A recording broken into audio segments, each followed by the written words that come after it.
Buenas tardes y bienvenidos al último Film Forum de este semestre, em, que dedicamos a las directoras de Latinoamérica en homenaje y celebración al centenario del nacimiento de una gran directora, una gran pionera, directora argentina, María Luisa Bember. 1922, el 14 de abril, y falleció en mayo de 1995. Y para celebrar la obra de María Luisa Bember, hemos revisado una de sus películas, quizás una de sus películas que lanzó a la fama internacional y que fue nominada para el Oscar. Se trata de Camila, de 1984. Y tenemos el honor, el enorme honor de contar con nosotros con el director cinematográfico Alejandro Mas. Quizás es una de las personas que más conoce, que conoció y que colaboró con María Luisa Bember a lo largo de su carrera. Así que lo recibimos con un aplauso virtual. Le agradecemos enormemente, Alejandro, te agradecemos enormemente que estés aquí con nosotros. Y ya comenzamos entonces con esta celebración de María Luisa Bember. Quisiera empezar quizás preguntándote cuáles son las vivencias que tienes contigo a partir de esa colaboración tan fecunda. A pesar de que solo ella produjo como directora, porque luego fue guionista también, pero como directora solo produjo 6 películas. Y la séptima, que quedó inconclusa, fue afortunadamente llevada a su fin bajo tu dirección. Em, entonces, ¿cuál es tu recuerdo de María Elsa Bember y cómo podemos celebrar su obra? Bueno, ante todo, gracias por la invitación. A ver, pensar sobre la obra de María Luisa, en el sentido, nosotros hoy tenemos una interesante posibilidad que es la perspectiva que da el tiempo. Eh, la obra de María Luisa tiene para mí un valor y una originalidad que tiene que ver con, por un lado, un enorme valor artístico intrínseco a esas 6 películas, a las que yo agregaría 2 cortometrajes que recomiendo vivamente ver porque son altamente valiosos por la impronta ideológica, por la lectura de los tiempos que tenían ambos en el momento en que se produjeron. Juguetes y el mundo de la mujer, que son 2 irónicos análisis que ella hizo fílmicos sobre 2 exposiciones al público en un sitio muy importante que hay en la ciudad de Buenos Aires, en el que se hicieron muestras un poco con fines comerciales sobre lo que ellos llamaban en ese momento el gran objeto de consumo de la época, la mujer, que hacía el eslogan que hoy nos resulta absurdo, pero que en ese momento no lo era, y sobre los juguetes.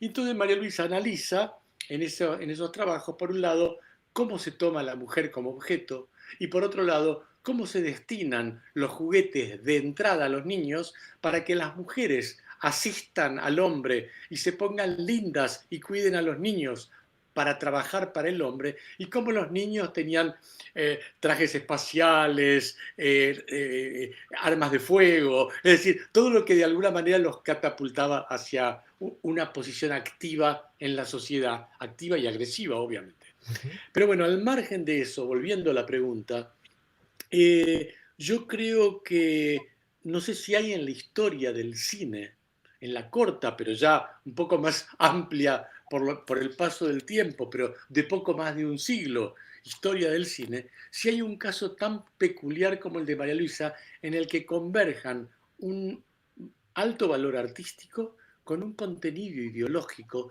tan convergente, de tanta potencia en paralelo, como es el de su cine, en el que realmente la tematización y la puesta en el centro en el eje de la cuestión, el tema de la mujer, por otro lado, se ha abordado respecto de temáticas renovadoras, innovadoras, como son las 6 películas básicamente, o por lo menos los 6 largometrajes que ella dirigió. Exacto. Inclusive, yo recuerdo, yo fui siguiendo su carrera en esa época, cuando comenzaron a salir sus películas, y momentos, Señora de Nadie, donde ella, la segunda, ¿no es cierto? Señora de Nadie, donde ella explora un poco esta idea de la mujer y de la relación con los hijos y la manera de las expectativas que la mujer tenía. Pero yo recuerdo que en Señora de Nadie, ella fue realizadora en Argentina en personaje gay de manera positiva. Y eso fue realmente una pionera, porque esa película es de 1982, 81, 82, si recuerdo correctamente. Dos, 82, exactamente. 82. Y luego, Eh, sí, uno, otra no, cosa que iba a para, decir, sí, adelante, adelante. no, perdón, por favor. No, no, solo iba a decir otra innovación que produce María Luisa Bember para el cine argentino, cambio renovador de la estética, porque había una cierta estética en el cine argentino, y estoy hablando de excelentes realizadores, o sea, no estoy diciendo que no había una tradición de cine argentino, pero María Luisa Bember brinda una mirada diferente, cambia un poco la estética del diálogo, la composición de la imagen. Y además, que es muy sagaz en eso, comienza una especie de proyección internacional, invitando a grandes figuras de la cinematografía internacional para tener una apertura a otros mercados. Por ejemplo, Imanol Arias en Camila, que es la primera, ¿no es cierto?, que intenta esta técnica. Luego tiene Julie Christie Sí, en Miss Mary, Asunta Serna y Dominique Sanda en Yo la peor de todas, y finalmente Marcello Mastroianni en De eso no se habla. O sea que tenía o sea, no fue una casualidad de una sola película, sino que era una metodología de trabajo. Entonces me pareció que fue innovador para el cine argentino. correcto. No, solamente quería agregar con respecto a lo que planteaba recién de cómo ella propone narrar a un coprotagonista homosexual en un sentido muy contemporáneo, que hoy nos parece de hoy, pero es una película del 82, es decir, que tiene 40 años. Eh, por ese motivo, en ese momento, eh, en el país había todavía un gobierno, una dictadura militar, y la película fue prohibida, es decir, el libro fue rechazado de recibir todo apoyo del Instituto de Cine Argentino. Es decir, que María Luisa tuvo que postergar ese proyecto años, eh, creo que 2 años, hasta que la situación varió y esto fue posible, pero digo, ella tuvo que lidiar con una censura por ese libro. Claro, realmente. Bueno, nosotros hemos visto Camila, porque quizás primero era una copia que teníamos disponible, pero también significa que toma un momento de la historia argentina y lo presenta un hecho real. Camila O'Gorman existió y el destino de esta mujer fue exactamente como la película lo muestra, ¿no es cierto? O sea, tal, trágico.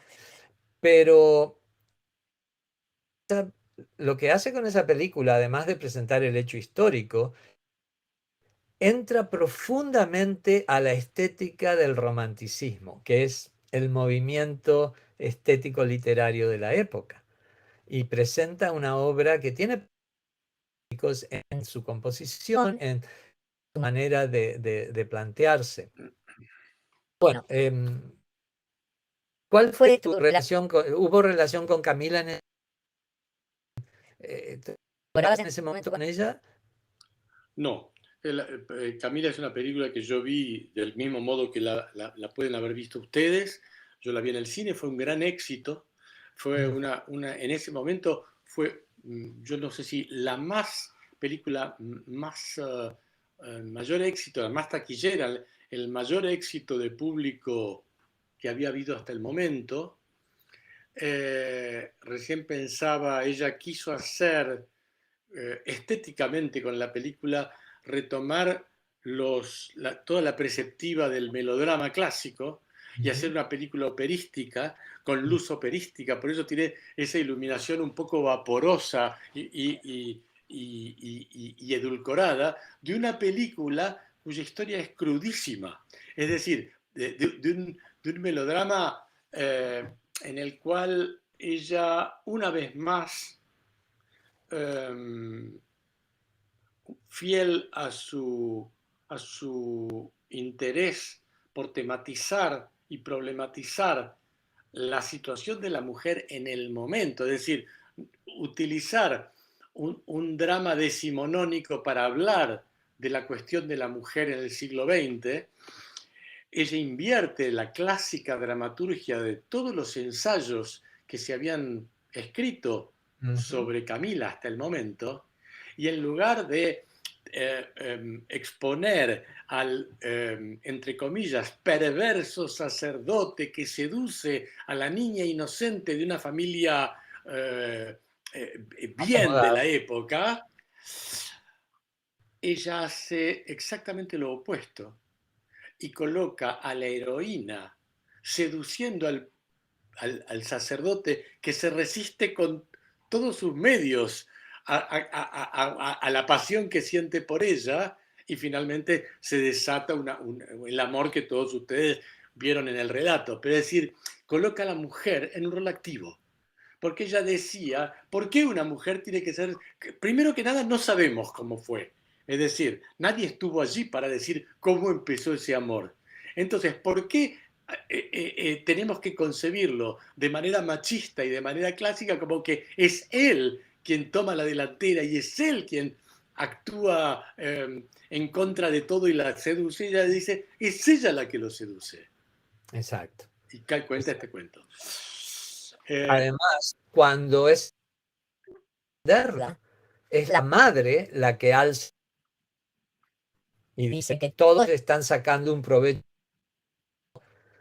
por los liberales, por un lado, los unitarios, los federales, porque Sarmiento también estaba escribiendo ensayos en contra de lo que pasaba durante la dictadura del gobierno de Rosas, etc.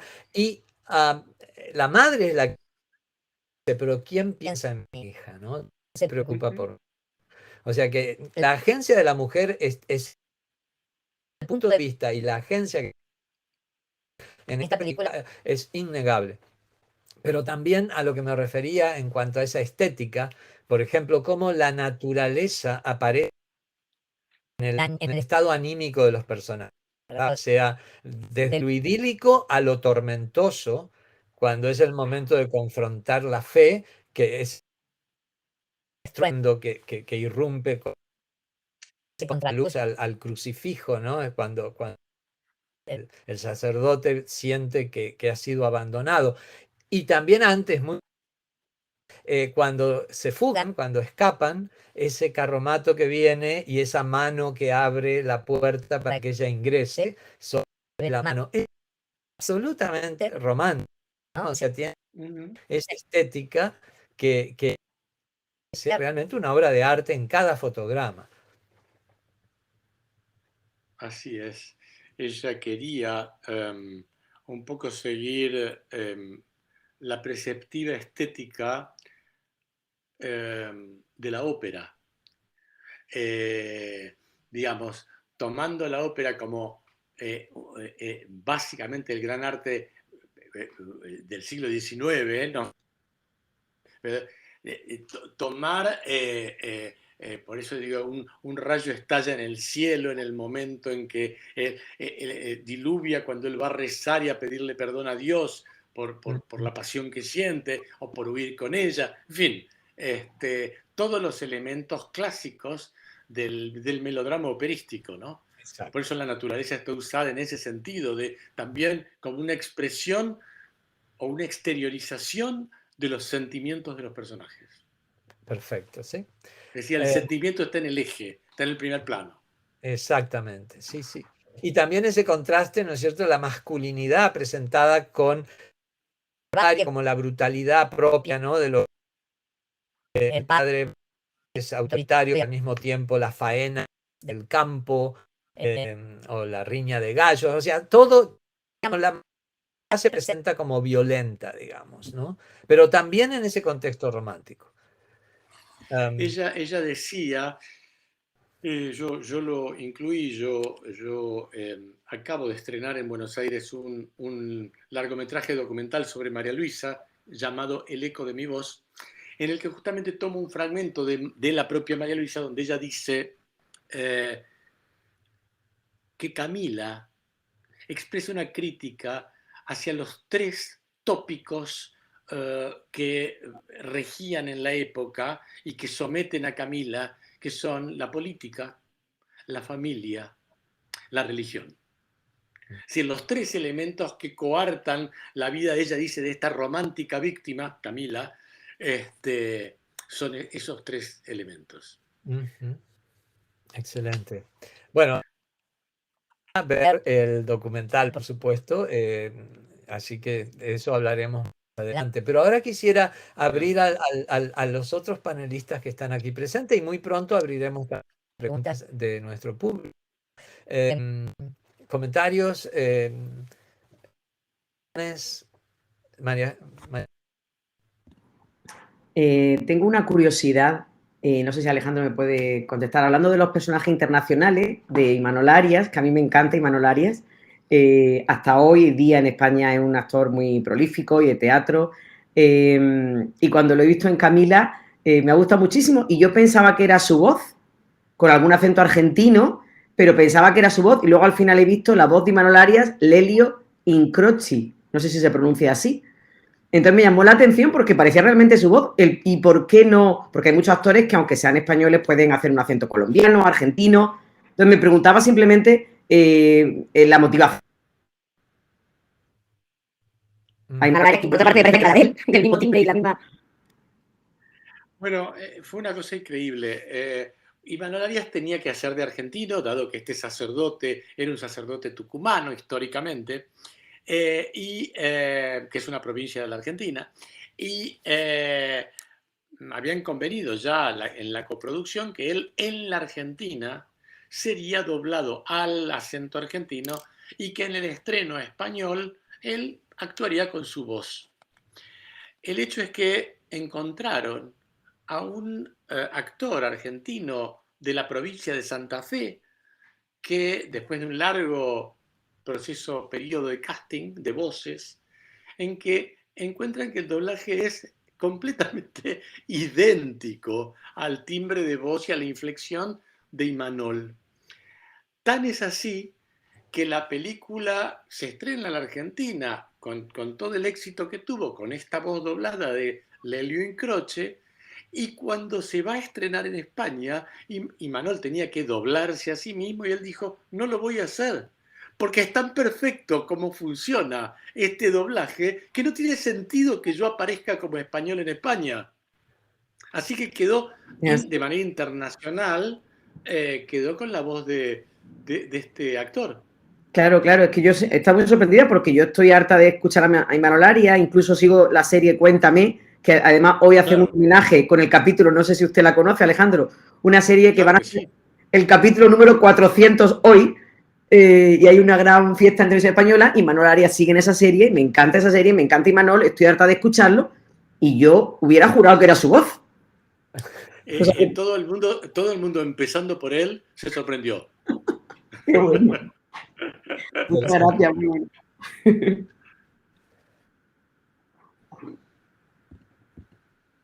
¿Aló?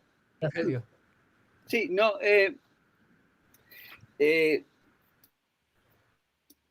María Luisa Bember es una directora extraordinaria. Yo creo que a muchos de nuestra generación nos marcó muchas de sus películas, ¿no? Camila, pero por supuesto también una obra como la dedicada a Sor Juana Inés de la Cruz, ¿no? Yo la peor de todas, y una de las que más me gusta a mí particularmente es su película De eso no se habla, ¿no? Ahora, lo que es interesante sobre su obra es que en sus películas siempre hay una suerte de hilo conductor que va guiando, ¿no?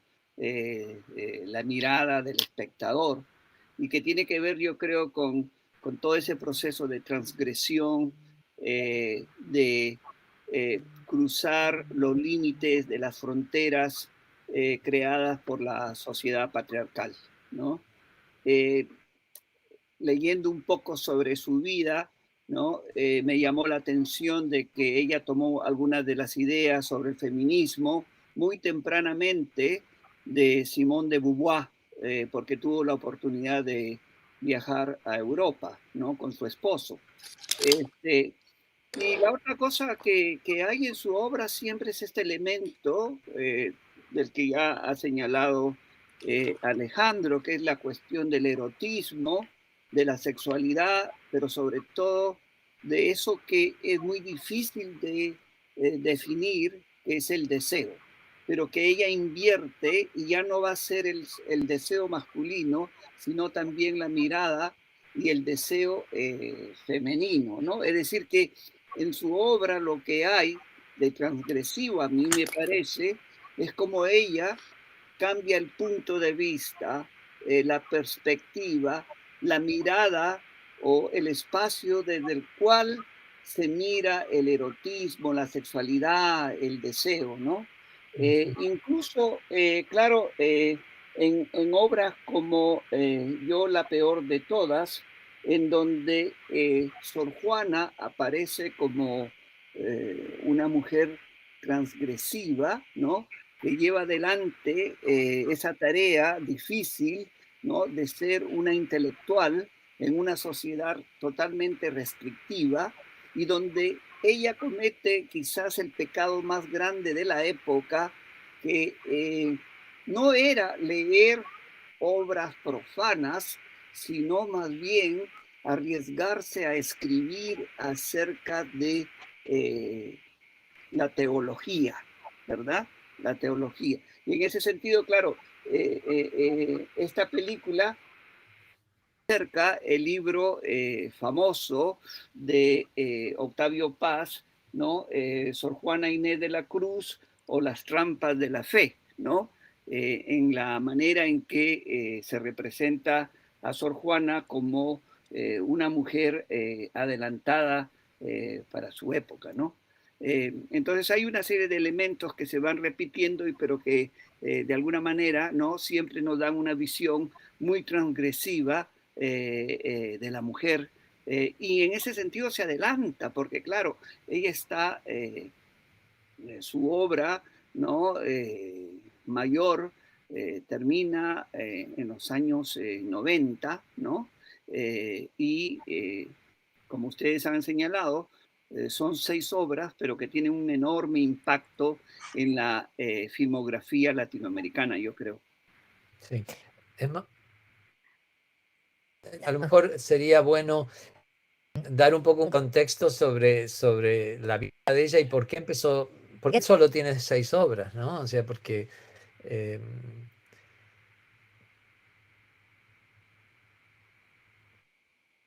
no sé si estás con... Sí, sí, a ver, me parece que su propia vida es clave cuando uno tiene que abordar un análisis de su producción cinematográfica. ¿Por qué?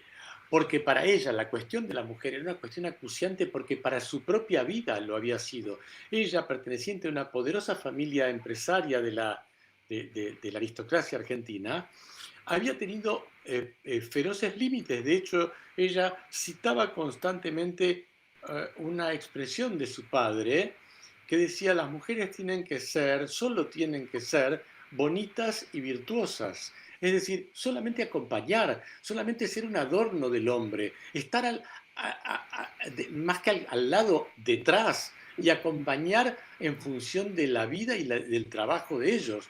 Y entonces ella, que le impidieron estudiar, María Luisa era parte de un grupo de 5 hermanos, 2 varones, 3 mujeres, a las que no se las educó. Entonces María Luisa no fue al colegio, no fue a la escuela, y ella lo vivía esto muy duramente y luego no se le permitió trabajar, con lo cual todo el descubrimiento de su vocación, el descubrimiento de su deseo, para ella fue muy importante la lectura de A Room for Her Own, el famoso libro de Virginia Woolf, porque María Luisa empezó escribiendo. Ella decía, como no podía hacer nada, me encerraba a escribir. Y luego, después de todo un largo periplo personal, la llegada a la dirección de cine es cuando ella bordea los 60 años. Es decir, María Luisa murió relativamente joven, digamos, a los 73 años, pero empezó a los 60. Este es el gran problema. No tanto que su vida terminó a los 73, como que su carrera profesional empezó a los 60, cuando dice ella, si yo hubiera sido hombre, quizá hubiera empezado a los 25 y tuviera podido tener 20 o 30 películas, como tantos directores. Es decir, realmente aquí la cuestión que la obligaba a reflexionar era también su propia biografía, el alto precio pagado por ella misma. Exacto. Y sobre todo, como muy bien se dijo, o sea, ella pertenecía a una familia aristocrática, o sea, que no era no es una historia de ella como decir rags to riches, o sea, no es una historia de que comienza sin medios y llega finalmente, ¿no es cierto?, a la cima por esfuerzo, etc. El esfuerzo de ella fue precisamente porque estaba totalmente marginada por ser mujer, porque sus hermanos habían tenido la oportunidad de estudiar en universidades Ivy League en los Estados Unidos y ellos eran profesionales y sin embargo María Luisa solo no podía acceder a nada por lo que Alejandro va a explicar. O sea que es muy interesante conocer la motivación. Ella como directora. Y yo creo que muchas de sus películas, sobre todo Momento, Señora de Nadie, son un tanto autónicas. ¿Es así? Momentos Señora de Nadie. Yo diría que retrocedería un paso y diría, altamente autobiográfica es un libro que ella escribió más, no dirigió, que es Crónica de una señora. Claro.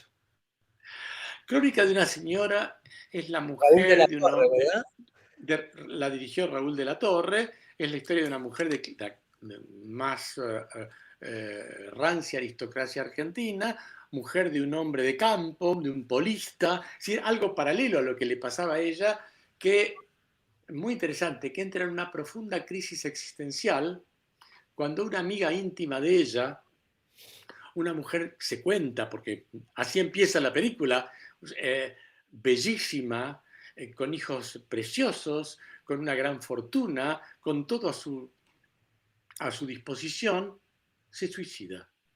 Y entonces Graciela Borges, que es la actriz protagonista de esta película, se pregunta por qué. Y cuando empieza a preguntarse por qué, inevitablemente es como si abriera el espacio de un espejo y empieza a mirarse. Es decir, ¿qué me pasa a mí? ¿Quién soy yo?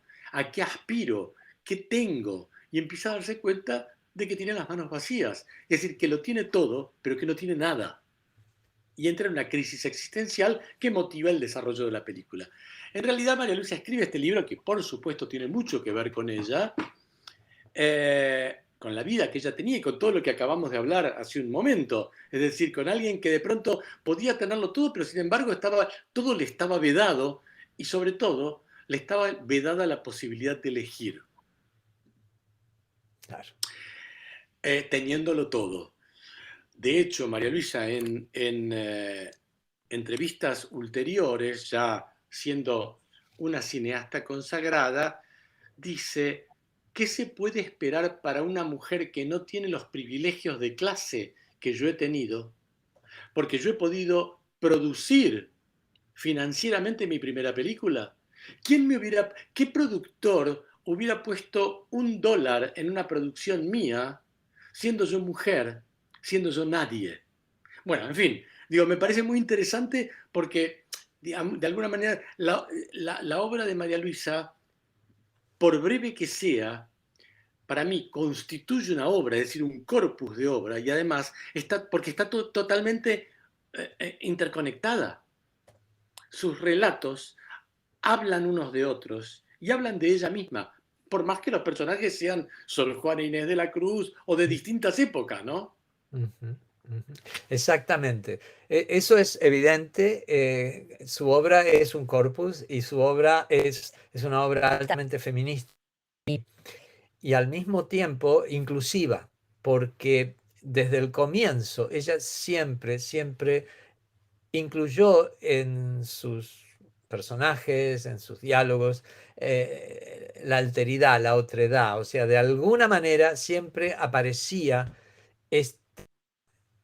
esta manera de exponer la injusticia social, no solamente desde el punto de vista feminista, que lo ha hecho y desde ya, pero también abarcando otros grupos. Y creo que la obra, que irónicamente es su última obra, pero que podríamos decir que llega, es como un colofón al máximo de, de esto que ella luchó y trató de mostrar en sus películas, es precisamente de eso no se habla, porque utiliza en esta película, y bueno, estoy hablando con el asistente de dirección de esa película, así que no,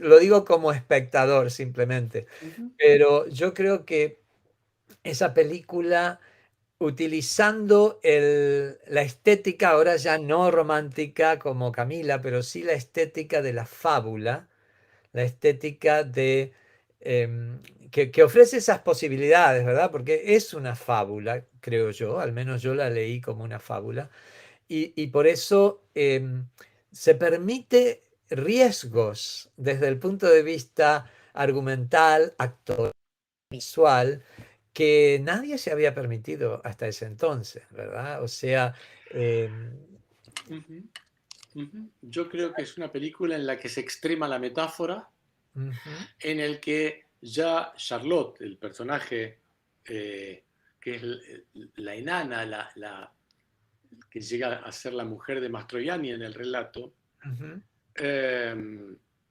extrema la metáfora de la exclusión. correcto. Es decir, que ella, de hecho, hay una entrevista en la que ella dice: en ese pueblo, San José de los Altares, se llama en la ficción, era Colonia del Sacramento, en realidad, queda en Uruguay, la locación donde se llevó a cabo el rodaje, ella decía: en San José de los Altares, Charlotte es la única que no es enana. Porque realmente, digamos, de alguna manera hablaba de la cortedad mental, Claro. del sentimiento de sujeción, del autoritarismo de los personajes hombres de ese Mm, pueblo. exacto. Bueno, y el personaje padre, ¿verdad? Que es esa visión autoritaria, que toma el camino y que por eso es metafórico, por supuesto, aplica a todo lo que uno pueda considerar. La madre toma el camino de la negación al punto de que no se hable, que no se pueda comparar, por eso ella, como tenía poder en ese pueblo, digamos, era una autoridad, ella desaparezcan los ámbitos de jardín, desaparezcan nieves, o sea, que desaparezca toda referencia a lo que fuera una altura física no tradicional. Y obliga, digamos, a que su hija siempre aparezca sentada, que nadie pueda ver de pie. crea toda una situación alrededor de la realidad para negar lo que ella no quiere asumir. Y eso es metafórico porque se aplica a todo y, y yo rescato una escena que me parece brillantemente dirigida y brillantemente actuada. Hay que darle el gran crédito a Luisina Brando, cuando el personaje de Marcello Mastroianni le habla con ella porque quiere pedirle la mano de su hija y ella cree que en realidad les está proponiendo a ella, y cuando revela que es a su hija, la expresión de la madre, de ese no dejar ver su frustración y al mismo tiempo disimular, es impagable. Yo, si no han visto esa película, tienen que verla. Esa es una de las escenas fundamentales. Pero, ¿qué nos puedes contar de detrás de la cámara, detrás de la escena, de la producción? Eh, como para tener un Bueno, contexto. a ver, fue la última película de María Luisa. Es muy interesante lo que pasó allí en la productora de María Luisa, su tradicional productora Lita Stantic, estaba dirigiendo una película, a punto de dirigir su ópera prima, y María Luisa dijo: yo quiero filmar, no puedo esperar, no quiero esperar. María Luisa tenía una gran obsesión por su trabajo, dado que siempre temía el paso del tiempo, dado que había empezado tan tarde. Y de hecho, bueno, así es que se abrió y Oscar Kramer fue el productor, no Lita Stantic, por primera vez. Y la salud de María Luisa durante el rodaje no fue buena. Es decir, ya estaba, era un proceso que evidentemente, por eso estaba tan apurada, evidentemente intuía que algo no estaba bien.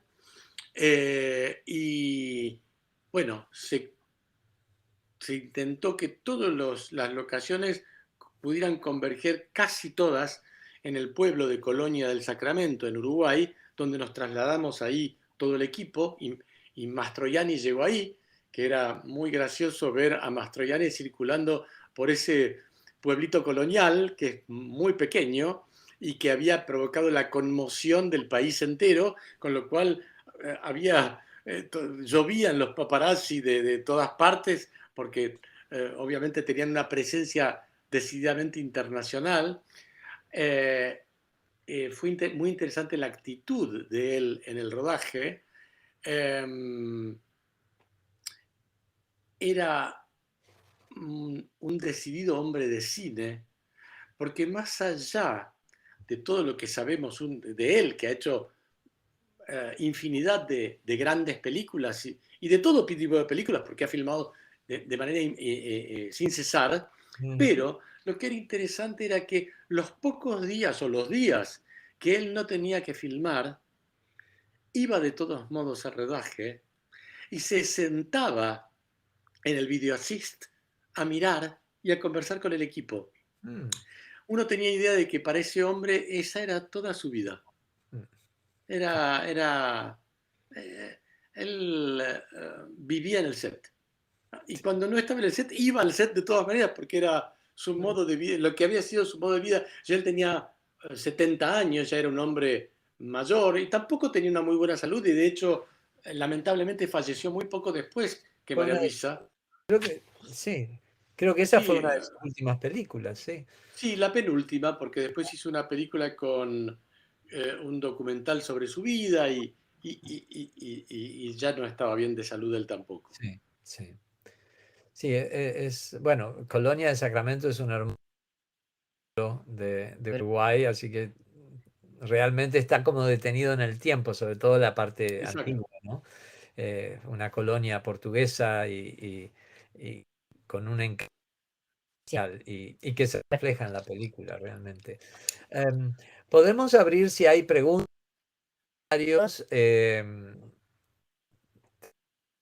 Audiencia, no sé si quieren entrar a... Sí, Kino, adelante. Sí. Buenas tardes a todos. Muchas gracias, profesor Masi, por su presencia y por toda la información que nos está brindando. A mí la película Camila me encantó, sobre todo como se habló mucho de la estética, de esa estética romántica que se quiso crear sobre, pues para esa época, ¿no? De 1840 en Argentina.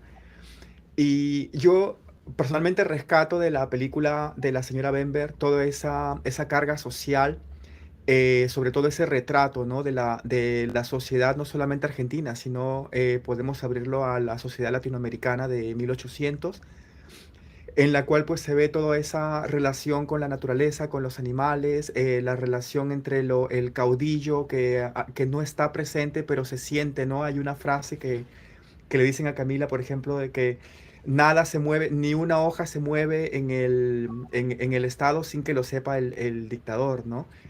Y pues a mí me parece muchísimo esta carga social. Y pues quería que si puede comentarnos un poquito más, ¿no? Cómo las películas de la señora Bember sirven también como para hacer un recorrido social pues, de nuestra Latinoamérica. Bueno, a mí me parece sobre todo también digno de ser, me parece interesante el comentario, porque si hay algo que me parece interesante del cine de María Luisa es que es de nuestra tierra. Es decir, ha hablado de esta problemática desde un lugar del mundo en el que la posición patriarcal aún hoy es violentamente imperante, aún con todos los cambios y estando nosotros ya en un proceso de cambio que afortunadamente no sabemos a dónde irá, pero sí sabemos que no retrocederá. Pero aún así todavía hay mucho territorio por recorrer, con lo cual cuando ella empezó a hablar y cuando ella, sobre todo, ustedes mencionaban a Simone de Beauvoir, María Luisa en los años 50, interesada por el pensamiento de Beauvoir, viajó a conocerla a París. Es decir, ya ella estaba interesada en estas cuestiones y luego cuando Salamith Firestone o Kate Millett en los años 70 aparecen con la nueva, digamos, con la segunda oleada, con la segunda ola del feminismo norteamericano, ella, que era bilingüe, viaja a Estados Unidos, compra los textos, trae los textos, los trae a Buenos Aires, los traduce, los fotocopia y los distribuye. Es decir, libros inéditos en español. Es decir, y funda una sociedad feminista en los años 70. Es decir, ya ella estaba comprometida políticamente con un pensamiento que, sobre todo en Sudamérica, todavía había mucho por recorrer. No estaba en la posición en que estaban ni los Estados Unidos ni Europa. Por más que todavía en Estados Unidos y en Europa también tuvieran que modificarse y que evolucionar todo esto. Pero era aún peor. Ujú. Profesor, hay un par de preguntas en el chat. Ok, ¿puedes leerlas? Sí. Bueno, Jeff dice, creo que no usando el rostro de Rosa, hasta demuestra más como cualquier dictador hubiera hecho lo mismo. Es decir, sin la presencia de Rosa, es como muestra realmente el trabajo que puede ser cualquier dictador en Latinoamérica, ¿no? Y además Estefanía Huerta comenta, había mucha reacción, pregunta si hubo una reacción negativa del público con la película Camila en su tiempo. No, yo creo que al plantear lo digo valorativamente, con habilidad narrativa, el, um, el, el, la crueldad con la que se asesina a estos pobres amantes, todo lo contrario. Lo que se logró es el favor del público frente a la injusticia y de hecho en su momento se habló de la metáfora respecto de la dictadura militar argentina y de que ese personaje de la madre que se levanta pidiendo por la vida de su hija, se habló del paralelo con las madres de Plaza de Mayo que clamaban por sus hijos desaparecidos. Ujú, ujú. Es decir, al revés, creo que planteó una cuestión fuera de la cuestión de la mujer, pero obviamente siempre la cuestión del oprimido, en este caso hablamos de la mujer, es una cuestión que plantea, que se planta frente a la economía del poder, inevitablemente. Y hay un patriarcado literal y hay un patriarcado metafórico, que puede ser político, que puede ser religioso, que no solamente tiene que ver con el hombre, sino con el hombre como posición dictatorial. Correcto. Sí, y además yo creo que el impacto sensible, ¿no? Sobre todo ese final tan poético, tan trágico, pero tan poético, con esa frase que todavía resuena, ¿no? Ladislao, estás ahí, a tu lado, Camila, ¿no? O sea, eso yo creo que marcó precisamente el hecho de humanizar las relaciones humanas, o sea, más allá de los tabúes, más allá de lo que podría ser prohibido, y metafóricamente cada grupo lo internalizó para su propia experiencia. Por ejemplo, los LGTB, o sea, las personas gay, las personas que podían en ese momento haber estado marginadas precisamente por lo que la sociedad consideraba que era amar a la persona equivocada, el amor imposible, o sea, la idea del amor prohibido, ¿no es cierto? Es algo que en la figura de el sacerdote y la joven se traduce a un montón de otras experiencias. Y creo que por eso resonó muy bien en su momento, además de Susu Pecoraro y Manol Arias, que tenían una química que realmente hay que reconocer, el casting fue fantástico, ¿no? O sea, fue también, no pudieron haber elegido mejor pareja, creo yo, ¿no? Hay algo recién oyendo el comentario, hay algo que les va a gustar saber, que es esa última voz que se oye del diálogo de la pareja, Ladislao, estás ahí, a tu lado, Camila, en realidad no formaba parte del guión de la película. La película terminaba, el guión, el libro cinematográfico original, terminaba con la pareja fusilada.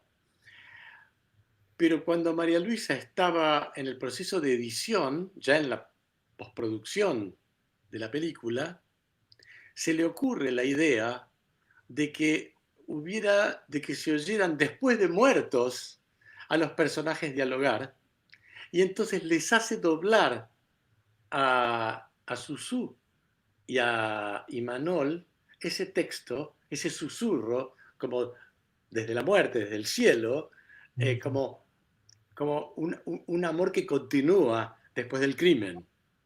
Que también es muy romántico, ¿verdad? Porque Un, precisamente la un idea, tópico del melodrama romántico.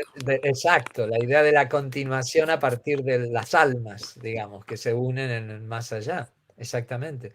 No, cada detalle de la producción, del guión, de la realización, es analizable meticulosamente precisamente porque tiene tantos elementos que estuvieron tan bien pensados. Hay otra pregunta en YouTube, en nuestro canal de YouTube, em, que, que voy a leer ahora, ¿no es cierto? Bueno, si alguien quiere identificar algo que han tenido de esa película, pero al final dice, si usted pudiera, cambiaría algo.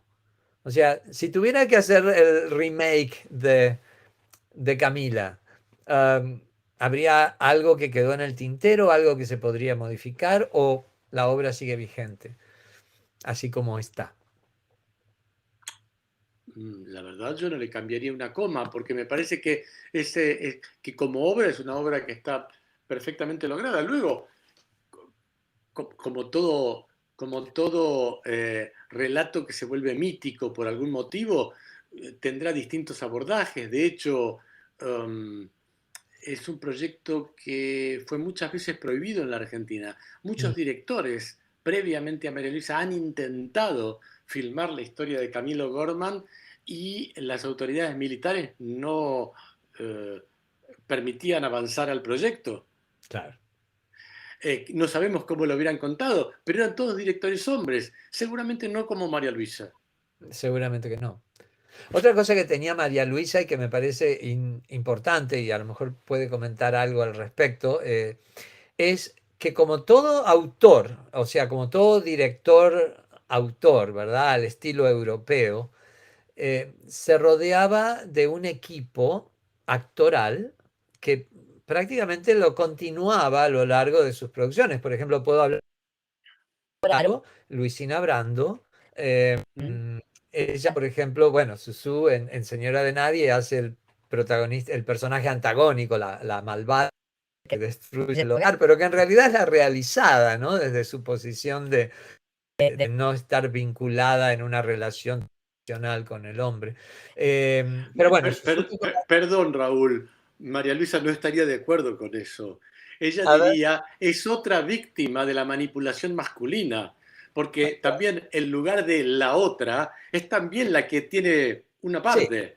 sí, es verdad. Eh, Coincido, pero a lo que voy es a que cuando la mujer anda de antigüedades y escucha que esta mujer está hablando con quien luego es el marido de ella, están por ir a un club, están por ir a ver una película, están por una salida así muy y con la amante, el marido es fantástico, con la esposa es aburridísimo. Entonces, digamos, a eso me refería, ¿no es cierto? Que ella, al no estar metida al 100%, disfruta. Entiendo que también es una sociedad totalmente de bueno, hay una crítica a la moral burguesa, ¿no? Una es la que va al cine y se divierte, la otra tiene los hijos y la familia que la otra no tiene. Digamos, digamos, en la mentalidad infiel tradicional, las dos pierden algo. es verdad, es verdad, es verdad, totalmente de acuerdo. La pregunta, ella obviamente fue el rol de un equipo. Eso, en tu opinión, es algo que dio precisamente esta solidez que vemos en su dirección, el hecho de que tenía un equipo de actores. Bueno, María Luisa, en la medida en que empezó a dirigir de grande, ella también iba encontrando diálogos posibles, interlocutores posibles. Cuando de pronto se entendía con alguien, le parecía tender un puente. Digo, yendo a otro paso, le pasó con Félix Monti, el director de fotografía, cuando lo conoció en Yo la peor de todas, encontró un hombre que es un filósofo de la luz y que de alguna manera está el pensamiento antes que los faroles de cine. Y entonces lo convocó de vuelta para De eso no se habla. Y si María Luisa hubiera vivido, hubiera seguido trabajando con Félix Monti. Quiero decir, o con Jorge Goldenberg, guionista. Es decir, como con ciertas personas con las que encontraba un diálogo y le parecía de alguna manera que el camino estaba allanado. Claro, claro.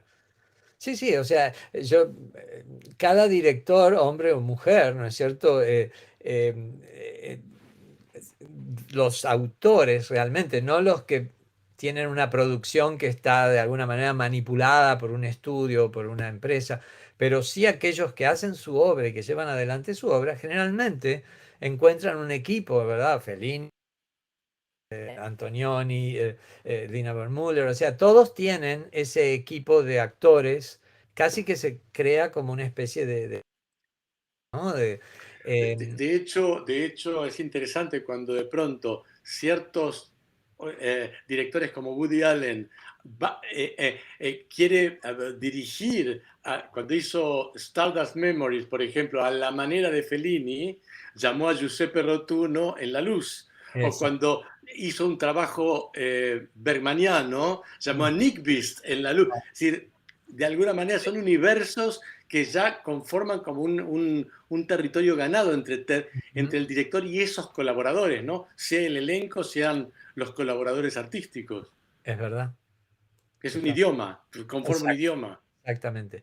Bueno, y ya vamos a ir cerrando, pero vamos al futuro ahora. Hemos celebrado esta gran realizadora, María Luisa Bember, y que ha dejado huellas que siguen acompañándonos y que vemos su influencia en otras obras también, y muchas, muchas excelentes mujeres directoras argentinas que que ahora tomaron esa antorcha y siguen adelante con obras de gran peso. Pero tenemos a Alejandro Masi aquí, director, en su propio mérito y con una agenda, me imagino, en producción que podemos a lo mejor tener o qué es lo que podemos esperar de este nuevo Bueno, bueno, por un lado, hace menos de un mes acabo de estrenar El eco de mi voz, que es un largometraje sobre María Luisa Bember, que obviamente lo pondré en manos de ustedes para que puedan visualizarlo para los que estén interesados. Y en breve se va a estrenar Santa Evita, que es la adaptación de la famosa novela argentina de Tomás Eloy Martínez sobre lo que sucedió en el año 55, cuando cae el gobierno de Perón y queda boyando sin sentido el cadáver embalsamado de Eva Perón, y escribe una extraordinaria novela sobre esta cuestión, que eso yo creo que lo podrán ver porque es una producción de Disney, así que supongo que eso será, lo podrán encontrar en las plataformas en los Estados Unidos, supongo, durante el curso del año. Bueno, ya quedamos entonces, prometemos no solamente a verlo, porque fantástica, realmente, o sea, tiene ironía, tiene visión histórica, al mismo tiempo es absurda, o sea, es fantástica. Y por supuesto, queremos ver la película y por supuesto queremos también tener otro panel de discusión con el director, así que desde ya te comprometemos para el semestre próximo. Encantado de hablar con ustedes, así que a disposición. A ver si hay alguna otra pregunta. Hay una pregunta en el chat. Stephanie Huerta pregunta si había mucha reacción negativa por parte del público con la película Camila. Estamos eso, ¿verdad? Pero a ver si hay algo más para agregar. Puso varias. No, yo diría que todo lo contrario. Camila fue una película que provocó una gran conmoción en social argentina. Creo que también es una película que vio casi 3 millones de espectadores, que es una gran proporción respecto de la población que tenía el país en ese momento, en ese año. Y creo que pasó un fenómeno que me parece interesante para analizar socialmente, que es que en la Argentina hubo toda una generación que llamó a sus hijas nacidas en ese periodo Camila. Es decir, que hoy está lleno de mujeres Camilas nacidas en el año de la película. Digo, interesante fenómeno de repercusión que nadie podría haber imaginado previamente al estreno, ¿no? Obviamente. Bueno, Alejandro, qué curioso. Alejandro, ¿me escuchan? Sí. Perfectamente. Sí.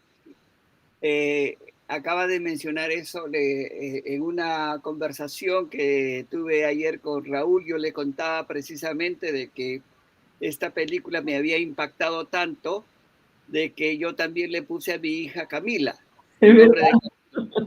Y no solamente eso, sino que conversando con un ex colega mío aquí, Tide, un día le pregunté acerca de la familia y me dijo, sí, mi hija vive en Pittsburgh, y me dice, Camila vive en Pittsburgh. Y yo le dije, ¿y cómo le pusiste ese nombre? Precisamente por la película. O sea que... bueno, me causa gracia la coincidencia. Tengo algo más para aportar, que es cuando estuve con Susupe Coraro entrevistándola para el documental, me contaba que cuando ella, años después de la película, viajó a Cuba, a La Habana, al Festival de Cine por otra película, la encontraba por las calles chicas que decían, yo me llamo Camila por la película. Con lo cual también fue un escándalo de Camilas en Cuba, por lo que me entero. Sí, sí, sí. Bueno, yo tenía una pregunta que quizás resume muchas de las cosas de las que hemos estado hablando, ¿no? Digamos, si pudieses resumir, para ti, ¿a qué se debe la actualidad de esta directora? Yo creo que el pensamiento de María Luisa con los últimos movimientos que tienen que ver con un reposicionamiento y puesta en discusión del lugar de la mujer, ahora, en esta última etapa, es decir, ya siglo XXI, me parece que aparecen de una contundente vigencia. Me parece que las cuestiones de las que hablaba María Luisa y que muchas veces le ha tocado bregar y pontificar en soledad, yo que he trabajado muchos años con María Luisa, para contar una parte no tan alegre, ha sido brutalmente criticada, burlada. De hecho, muchas personas que rodeaban a María Luisa venían a mí y me decían, ¿cómo lográs aguantar toda la perorata del feminismo si ya está todo listo, si ya no hay más que, si ya las mujeres y los hombres somos iguales? ¿Para qué? ¡Qué pesada! Y hoy, la verdad, por eso también me parece un poco de necesidad de justicia poética, dado que hoy esto nos parece un absurdo, pero en ese momento María Luisa insistía de todas maneras, decía, las mujeres ganan menos que los hombres, las mujeres no tienen el mismo lugar, los cargos jerárquicos no son para las mujeres. Es decir, decía un montón de cuestiones que hoy no son familiares, pero que en aquellos años, de alguna manera, lamentablemente, hasta las mujeres la cuestionaban. Sí. Y quizás habría que agregar toda esta problemática de la alteridad a la que se refirió también Raúl, ¿verdad? Porque a partir de los estudios, por ejemplo, de la posmodernidad, a partir de la filosofía, por ejemplo, de Emmanuel Levinas, que introduce el concepto del otro, entonces se comienza a cada vez más explorar toda la problemática del otro, que no solamente es la mujer, sino también el otro puede ser el marginado, puede ser los sin techos, y en fin, todos aquellos sujetos que están marginados en la sociedad moderna, ¿no? Yo creo, Rogelio, que desde ya pienso, y desde ya María Luisa hablaba de eso, yo tendría que introducir un elemento, una pequeña nota al pie, que es decir, es verdad, hay una cuestión metafórica y una sensibilidad con respecto a las minorías, pero la mujer no es una minoría. Es decir, quiero decir, estamos hablando de, sí, respecto de dar lugar a todos, pero la mujer es el 50%. Es decir, ha habido un sometimiento tradicional a lo largo de los siglos a un par, no a una minoría, además de a una minoría, ¿no? Exacto. Sí, quizás y en la historia de los movimientos y de las luchas sociales es evidente, sobre todo para los grupos LGBT, etcétera, eh, porque la mujer fue la que abrió puertas para que luego, precisamente y totalmente de acuerdo, no es una minoría y en algunos casos es más del 50% en muchas poblaciones, ¿verdad? Claro. Y sin embargo, siempre quizás por su rol, eh, en fin, por cómo la sociedad se organizó en una época en que a lo mejor era necesaria la reproducción y era necesario, se priorizaba, ¿no es cierto?, ese tipo de labores y de actividades, pero gracias a la mujer, otros grupos lograron, ¿no es cierto?, pasar por esa puerta que las mujeres dejaron abiertas. Aquí en Estados Unidos, además de la mujer, también tenemos las luchas raciales, ¿no es cierto?, que abrieron puertas también sobre todo en la década del 60, ¿no? Y luego 70 y ahora mismo, ¿no? Seguimos, siempre se va avanzando, pero esa actividad. Y eso viene a cuenta, o a lo que decías precisamente en época a lo mejor de María Luisa, que hasta las mujeres pensaban que ya habían alcanzado todo lo que podían aspirar, ¿verdad? Y entonces que no hacía falta el feminismo.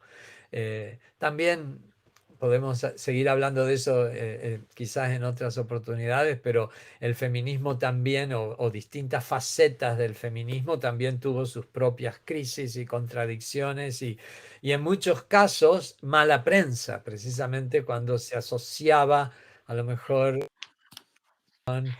sexualidad radical, etcétera, etcétera. Pero bueno, son tantos temas y todo tan interesante. Y en la obra de María Luisa Bember, todos esos temas están ahí, flotan en la superficie porque realmente son profundos, pero al mismo tiempo afloran. Y de una manera, yo diría, y creo que es lo valioso de su obra, de una manera no necesariamente la palabra en inglés me sale más que en español, preachy, como decimos aquí, ¿verdad? O sea, no es que lo dice así, como diciendo desde el púlpito, esto es lo que debe ser, sino que ella lo presenta de una manera para que todos los espectadores comencemos a pensar que ella muestra, ¿no? No de una manera tan agresiva y directa, sino más sutil quizás. Y está siempre el punto de vista del oprimido, ¿no? Exacto, exacto. Bueno, creo que si no hay otra pregunta, podemos cerrar. Sí, adelante. Sí, solamente para concluir me gustaría comentar que, bueno, un comentario que le había hecho el profesor Galope también, que cuando vi la película me trajo mucho a Shakespeare a la mente, sobre todo por algunos detalles. Cuando, por ejemplo, el padre está en la tormenta reclamándole a Dios, ¿no? Me recuerda, por ejemplo, al King Lear reclamándole la tormenta, ¿no? ¿Quién tiene el poder, ¿no? ¿Y quién es él? Y sobre todo esos detalles de la dramaturgia, ¿no? Que se utiliza y como acaba de decir el profesor Galope, para contar esos detalles no desde un púlpito, sino desde el nivel del espectador, del público, para que se pueda entender o para que el público pueda sentirse identificado también con el mensaje. Así que me encantó la película, realmente, sobre todo el contenido y la forma, cómo se preparó la película también. Muchísimas gracias por su presencia. Sí, Muchas gracias. realmente. Muchas gracias, Alejandro. A todos los panelistas, a todo el público que estuvo con nosotros y que está todavía, algunos y otros en YouTube, donde va a quedar este registro para que lo puedan volver a ver si quieren. Y bueno, creo que estos 100 años de nacimiento de María Luisa nos han permitido reflexionar sobre su trabajo, su legado y también sobre las responsabilidades que todos tenemos para seguir adelante en estas luchas. Así que bueno, muchas gracias a todos.